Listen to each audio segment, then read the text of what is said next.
Ladies and gentlemen, please welcome to the stage PJ Soles and Nick Carson!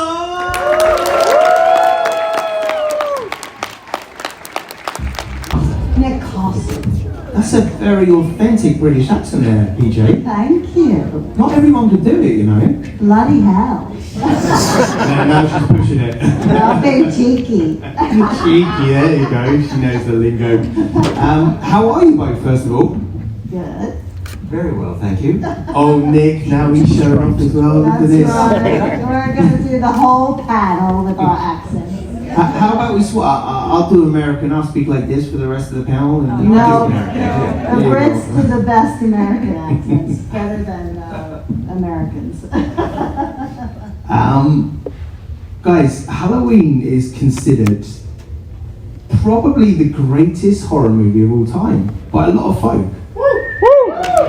At least everybody here. Did you have any idea when you were making it? Gosh, no. Neither one of us. We thought, oh, we'll indulge John in his fantasy. Yeah, no, I mean, John, this was John's third picture, and I went to film school with him, so I mean, he was, fairly good at these kind of things. But when he did it, I just, you're hoping for a friend to, that it does well and he can get another movie out of it, That's how you think in those days, Because the two that he did before were both, I thought, very well done. Dark Star and Assault on Precinct 13, which I thought were both good, but they weren't big hits. So you don't know where you're going to go from there. This could be the one that kills him or kills his career forever. But we found out very soon into it, that the audiences at least were responding really well. And then, a month into the release, it started getting some interest by film critics. Yeah, and word of mouth. And word of mouth. And people going back to take another friend. You Yeah. got to see this. and this blew up. It was one of the most successful independent movies ever released at that point. So, Nick, you had a big task on your hand, embodying evil. How did you prepare for that? Did you have any preparation? Did you just... Well, I'm naturally evil. That's kind of like Well, casting you the right. hid your goodness with a mask. I think That's that's right. how it works. Yeah. No, there was no preparation. The mask did a lot of the work for me, and we all always have to congratulate Tommy Lee Wallace, who was the production designer, directed Halloween 3, worked with John on the Fog, his old buddy from Kentucky. We all went to film school together. Very clever, found the mask and, retooled. Ran down to what, Hollywood Boulevard? Hollywood Boulevard, went to a toy store. And it was a toy store? Yeah, looked at the mask. I think it was a toy magic store. Oh, okay. And It's still there. Saw the Shatner mask and said, "Who's that?" That's what he said. They had no idea it was Shatner even. Oh my And God. that's perfect because it looks like a blank face. That's a good place to start. Yeah. And that was the inspiration for this. It was very clever, very unique, and I think it is a lot to do with the scares in the movie. But your physicality as well, your stillness is what really kind of shines through.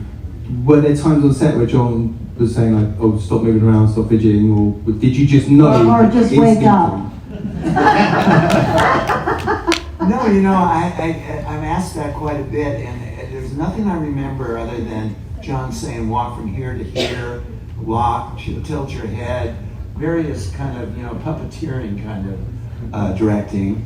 And the rest of it just kind of was what I figured was natural for this kind of a spooky show. Right, but you did tilt your head for I did. Bob's.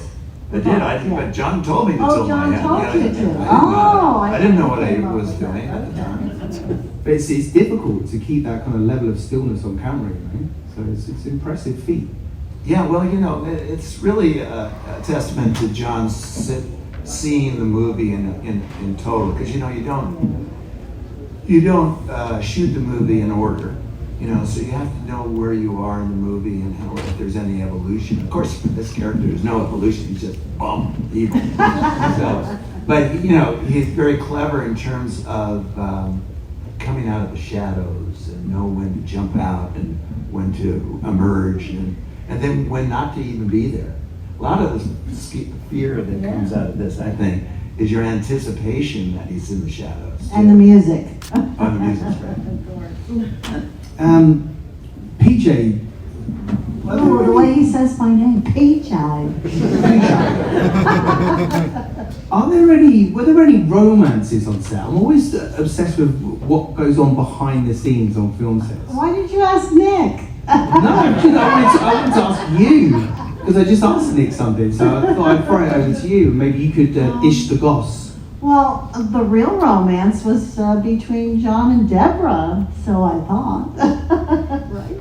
They were a couple, and I was so excited. I really loved both of them, and it was very exciting to be working for both of them and seeing how they did work. Because Deborah, in my memory, was always whispering something in John's ear, and as a girl, I thought, oh, this is cool, because you didn't in those days see too many women in those positions of producer and screenwriter, and being on set. Obviously having a lot to do with the dialogue for the girls too. So that to me was very exciting to see the two of them, that a couple can make a movie together. I thought that was very romantic.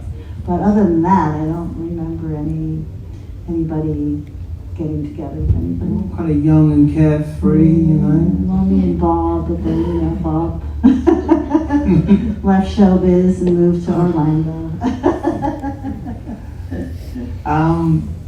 What are your favorite scary movies? Do you like scary movies?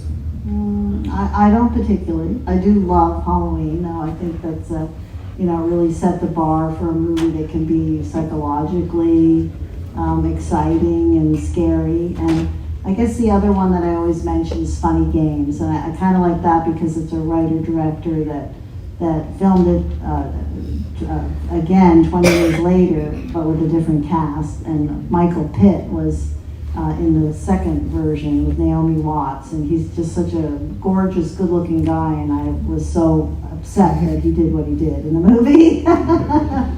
So yeah, that's a shot-for-shot remake, I think, of the original, which is an Austrian movie. If you haven't seen Funny Games, it's worth a check. How about you, Nick? Yeah, I tend to like some of either the ghost stories or the psychological horror. Like I loved Hereditary, and I just thought that's just so creepy. I like the creepy stuff like that. I'm not a big gore guy. Although I appreciate the movies that have come out. I do like the Terrorizer franchise, and I like the folks that made it, and they're good people. Yeah. Terrified. What did I say? Terrified. Terrified. That's a good one. Somebody working on Terrorizer. That's the kind of stuff I like. Okay, off the back of that, I asked Shawnee last night about if she's ever had any supernatural experiences. Have either of you had any supernatural things that can't be explained happen to you? Not sure why I'm still with my wife for after 50 years. So 50th anniversary coming up. Oh, I think only she can answer that, Nick. Well, in those 50 years, I was married and divorced 3 times, so that counts for something. So with my boyfriend now for 27 years, so don't get married. So nothing But no, supernatural? I don't know. I've never really had. I've heard a bunch of people that have had, and I thought, well, they're either a little crazy or maybe it did happen. So, Okay. No aliens or anything? No, aliens. No aliens, okay. Anybody had any alien abductions? Oh, you don't ask these guys, no. Let's they're all aliens. let's turn it over to the audience because we've got a good crowd in here. Who would like to ask PJ and Nick a But only if question? you have a British accent. Hang on, wait for the microphone one moment. We've got a microphone coming for you. There you go. So for you, Nick, I would have like a bunch of questions. I have like 3 different ones that keep Okay. like. It's only $25 a piece. So like, Okay, that's one.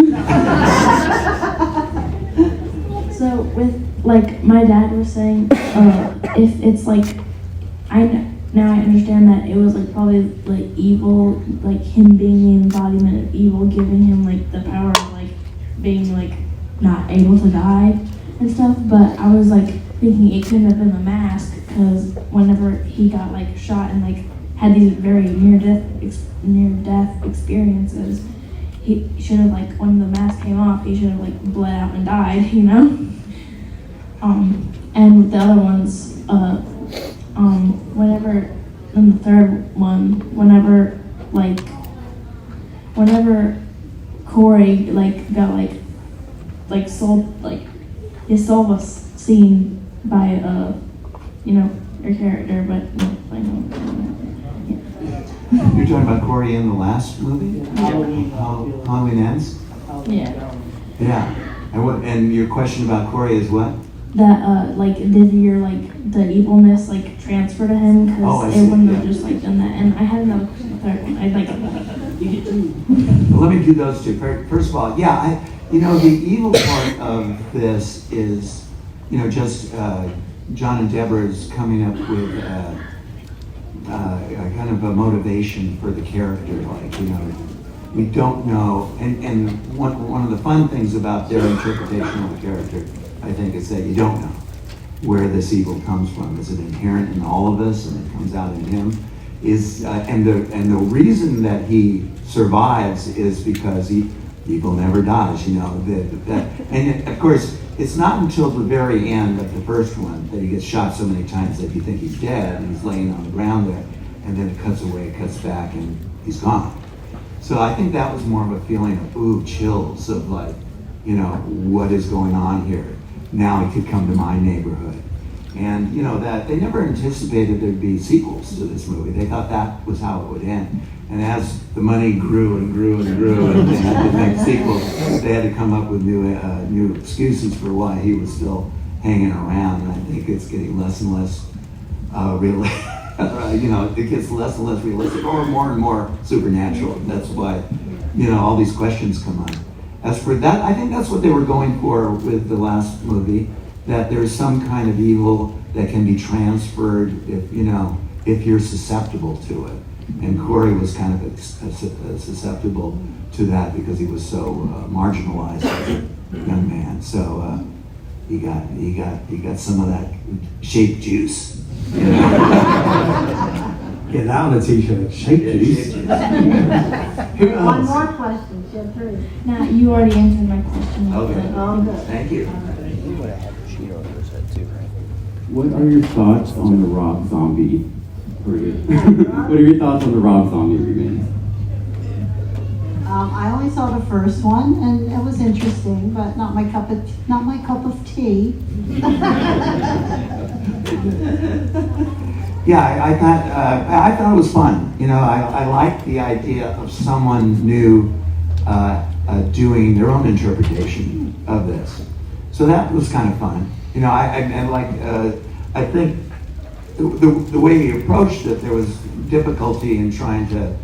That what John did by making it a mystery and not having any motivation for the character, I think, was clever and made the thing more mysterious. When you start to set him up as a pattern of abuse, and that becomes his evil, then it starts to become there's no mystery in it as much. So I think that's something that he had to try to overcome. I saw the second. Dave was great. Dave Fairch, the boy, the young boy. Oh yeah, he was Dave. good. I really Yeah, thought he was good, some good acting in it, and I've met a lot of those characters now, and so they're my buddies. So that's what I think about it. I love it for that reason. Who we got over this side? Anybody? There we go, the lady in the hat over there.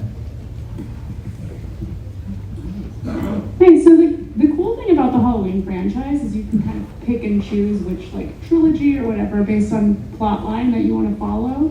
So I'm curious, if you're sitting down to watch multiple Halloween movies, what's kind of your preferred plot line that you choose in the movies that you sit down to watch? First one. Everyone says the first one's the best. So, and yeah, I agree. Yeah, I don't sit down and watch the.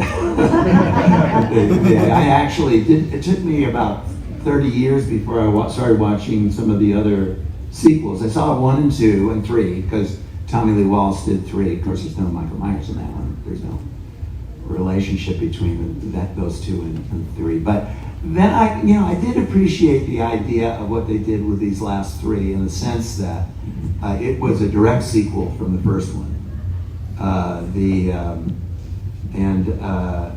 It says, and finding out where Laurie was 40 years later. I thought that was all very clever and very watchable. And I loved the way James did the character. James G. Courtney did the new character. How Michael got so much bigger, I'm not sure. Bigger and stronger, meaner. Yeah, that's right. Well said. Right here. I have a question for you. What are your thoughts on the changing of them? I know a lot of horror movies do this, but what are your thoughts on the changing of the mask from every different movie, like from the Shatner mask? That's the icon for me. What are your thoughts? It's funny. It's like, because I think they used the same mask for Halloween 2, and it looks different because you put it on someone else. It just doesn't, fold, the same way. I had all this hair up here at that time, so I don't know if that did something. But then I frankly didn't like any of the other ones up until Chris Nelson started doing them for the new one. I thought first of all, he took it very seriously about trying to make it a match what would happen to a mask 40 years later, too, in terms of its degenerative qualities, what would go on. But I thought he did a wonderful job. And I was also going to say, if you don't have a career in the future, you would make it good, like, what do you call it, like Walmart, what do they call it? Walmart greeter? Is that what you want to do? The undercover people that like walk around the... Like a store detective. Yeah. Around the corner. As Michael Myers. Okay, yeah. It's a good idea. Why don't they do that? Scare the Don't shit out of even think everybody. about taking Halloween, right? Yeah. Don't even There'd think be about Halloween stealing themed that. store detectives. There you go. Who else out there might have a question? This gentleman right here in the middle.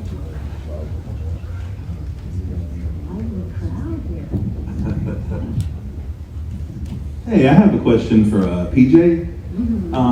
Here I am. Hey, you have a really natural and good rapport with your coworkers when y'all are walking down the street, you're filming things with your fellow actors.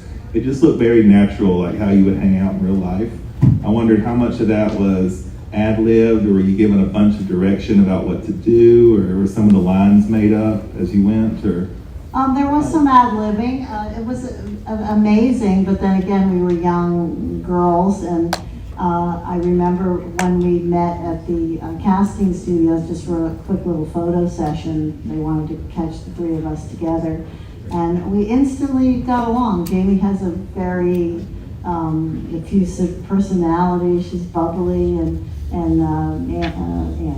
Nancy, for some reason, we just clicked, and it really shows in the movie. I'm very proud of that because it doesn't happen all the time, but it probably happens more often with, young girls that are in that age group and pretending or being in high school, and, each of us having different personalities. And so I think we stuck in a few ad-libs here and there. I certainly put in a few more totallys than were written. But I did tell John to tell me if it was too much, but he never did. He just was giggling whenever it was cut. So, but I really loved, especially since we did the what's the camera? The panic light. The panic line.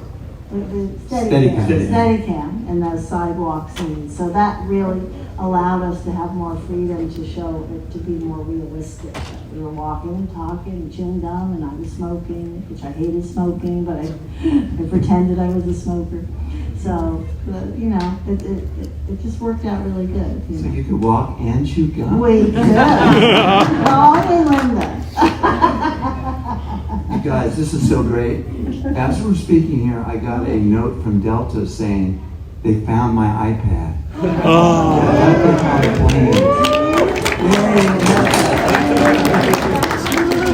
I didn't know until I got here. Yeah. Oh God, did they look at the pictures and go, oh my God, I'm a liar. You're right. Bit of free marketing to Delta there. Well, but he's been married 50 years, so it's I'm curious, guys, when you get a script, what's the first thing you do? Do you read your parts or do you read the whole thing? I read the whole thing. And then back in those days, especially since nobody was paying for wardrobe, you had to come up with your own wardrobe. I took it apart. I usually had, the paper clips, took it apart, laid it out on my bed. The scenes that were the longest were going to be my best outfits. So I arranged it according to the longest ones. I was going to wear the nicest clothes. So I did that for most of my movies, but that's how I worked. But I always would read it, and for some reason back then, after one reading, I sort of remembered everything, and I just kind of shape juice just came in me, and I could remember the whole movie and other people's lines, and it was very exciting. We're coining the term shape juice in Atlanta 2025. How about yourself, Nick? Well, I never got a, now, if you notice my credits, there's one, acting. And I did see David Gordon Green in the last three would send me the script just to show me, just to get input, which was great because he knew me as a filmmaker, not just an actor. No, but also as a filmmaker and liked some of my movies. So I had the privilege of seeing those scripts and commenting on it, coming up with ideas, and he used some of them, so that was fun. But, I'm not an actor, so I never sent it quite like that. Which suggestions did he take on board? Oh dear, let's see. Shape juice. Well, some of the things weren't just plain, so, it was a matter of just giving him an idea. I said, I don't think you're getting what you want in this particular scene. Unfortunately, I'm forgetting exactly the scenes, but also I came up with the line in the last one was, see anything you like from your... Did you know that? No, I didn't. In the last movie, I didn't play the shape, I played a guy that's labeled the flasher. And in the scene where Corey, comes into the bar, he's supposed to be discomforted by, the fact that he's in crowded spaces. And I come up to him with this coat on, and it has a bunch of condoms. It's just disgusting. And he had in the script, he said he had something like, just bark at him, just to scare him. And I said, well, that's stupid. Why don't we do a throwback line? And I'll find one in there. And her line is, see anything you like. And she's in bed. I said, see anything you like, Freddie? Oh, wow. I did that. PJ, you mentioned you supplied your own costume? Oh yeah, well those were our clothes we were wearing, Oh, so do you still have any of them pieces? I don't. I do have from Rock and Roll High School. I have my jacket with the musical notes. It's actually at a store called Movie Madness in Portland, Oregon. They have it's a video rental store, but they also have a costume display. And he's a very good friend of mine. And it was hanging in the closet. I said, "This is silly. It should go in your," and everybody loves it. Francis Ford Coppola, oh, I love that movie. Quentin Tarantino, I love that movie. So, but nothing from Halloween. I don't know. I think they were my clothes. They were my jeans. They were not my shoes. Those were just for the movie. But the green jacket and the blouse. When I say, don't rip my blouse, it's expensive, idiot. I had just bought it the day before knowing I was going to go on this date with Bob, and I wanted to have a really nice lacy pink blouse. And so when he grabbed me, that just came out because I had paid $50 for the silk blouse. Don't rip my blouse, you idiot. So some of those lines just come out of Special moments. I think we have time for a couple more. Who we got? My man right here. Just wait for the mic. We'll bring you on microphone so everybody can hear. I'm pretty loud. Project. Hello. Good to see you again, Nick. Being the original shape as Michael Myers, was it difficult establishing a pace? Like, were you ever too fast? Like, did you ever move too fast or like sit up too fast? Or did you kind of know to take it slow enough? Yeah, no, it all became kind of rather naturally. So, you know, John never, you know, like the first time I knew I was going to be head to toe walking in the dark across the street, I did ask him, I said, how do you want me to do this? And he went, I don't know, just walk. He didn't, but I think he's whatever I was doing, he kind of went, that's working. So, you know, not much direction. The most directions were things like the head tilt and when to come out of the shadows. And, you know, he had a sense of the timing of that. Did you film the head tilt? Was there a take before that where you didn't tilt your head? Or did he know going in that you should admire your work and tilt your Oh, head? yeah, no, I don't remember if there were other takes where but he did come up with that on the spot, I know. And as a matter of fact, you know, while we were doing it, the way I remember is that they're filming. And he just talked over the filming because there was no dialogue. So he goes, Nick, tilt your head one way, tilt your head the other way, now back to the middle. I had no idea what he was going for. Then I saw the dailies, I think, and I went, oh, that's cool. There's some pretty remarkable footage on YouTube, behind the scenes footage, which you may or may not have seen. No. Check it out, it's worth having a look. Was there anything that went wrong on set that was captured on film, or any outtakes that you kind of remember? Was there any corpsing going on in any specific scenes, anything Well, like when he was strangling me, but the first couple of takes, he was doing it too lightly, and he was tickling me, and I kept laughing. So I always wonder if there's outtakes of me when he's trying to strangle me. And I kept saying, you have to do a little harder, and he was so sweet, saying, I don't want to hurt you. And I go, it's okay, I've got to die.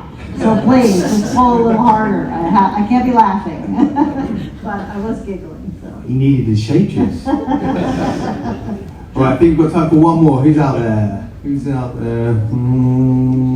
Let's go with you, sir, in the middle. Yeah. I can just ask it loud enough. Just kind of piggybacking on the sort of the aspect of filming. There's sometimes you film a scene and it doesn't work. Was there anything that something that was filmed or explored in the movie that you enjoyed or thought would have been more interesting, but it got edited out, or it just didn't work and you changed it, like maybe a particular death or something? Well, for the first one, there was no time or money to really consider. They didn't do any reshooting. It was on the page, 1, 2, 3. Boom, boom, boom, 24 days or whatever it was. 3 takes at the most. Yeah. Yeah, 21 days. Yeah. Is that what it was? And the only thing, the one scene that is cut out that I was in Halloween Kills, we're going now to 2022 or whatever that came out, was my cameo was cut out of that. It's in the special edition DVD, but if you recall, the two older people that are killed in their house when they're flying the drone goes into the bathroom and you see it come out. Well, there's a scene in there where I'm in the mask and I see the drone. I'm looking at the drone itself and I swat at it. But David later on decided it was cooler not to see it. It was who was in there and let it play from outside, which I think actually was smart in terms of the dramatics. But he did cut out my scene. Ladies and gentlemen, please give a big round of applause for Nick Castle.